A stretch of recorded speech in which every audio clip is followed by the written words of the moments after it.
Kadali na mga katropa. Magtampisaw kita sa nagakalagbong at tubig na pista. Maumpisa ta. Let's go!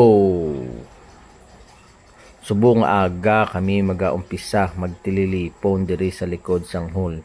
Hindi lang kami dutay, damo kami ang magalakat. Yanda nga adlaw. Kita nyo ang itsura sa akong upod. Grabe ang smile kay tungod excited na siya maglakat. Kag diri nag-umpisa na kami magmotor-motor pakadto sa amon palakadtuan. Kita nyo na kung ano sila kasadya. Pinakamabudlay diri hindi namon mapulong ang amon dalan. Kay basi angan-angan pusdakan na kami ang ulan. Amo na ang kasako gid kami nga makaabot sa among palakadtuan. Kag diri nagpundo kami sa Hamindan kay para makapahuway-huway sang gamay lang. Kag tidto nag-umpisa na kami pasaka sa kabukiran nga amon ginaagyan. Wala kami ga-ekspektar nga ang dalan sobra pa sa akon itsura. O di bala nakita nyo na. Ari na mga panaog na kami sa amon palakadtuan. Kay diri matunghayan nyo na ang kung ano kagwapa sang amon ginkadtuan nga busay. Upols man umpisahan ta sa tubig nga gaagos pakadto sa dalom. Pag diri makita nyo ang mga dalagko nga mga kalawasan.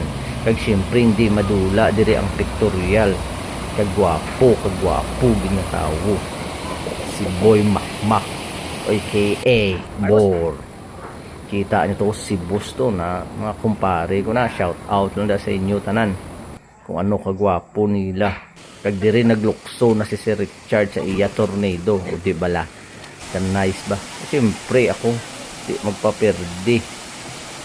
Pakuno-kuno nga mayad maglangoy. Pero ang matuo dira ya. Ginahapo na kuya sang langoy.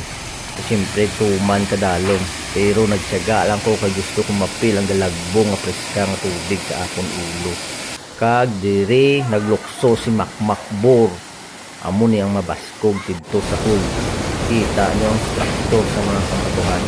Ang mga manok sa labuka kay tungod ginagyan sa tubig. Di bala ang tiyakto man. Ara na.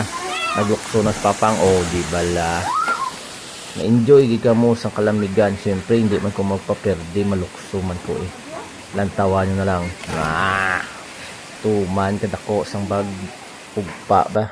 Kag diri ari na si Nanay Pining, si Inday nagapaligo-ligo sa kilid sang busay lang.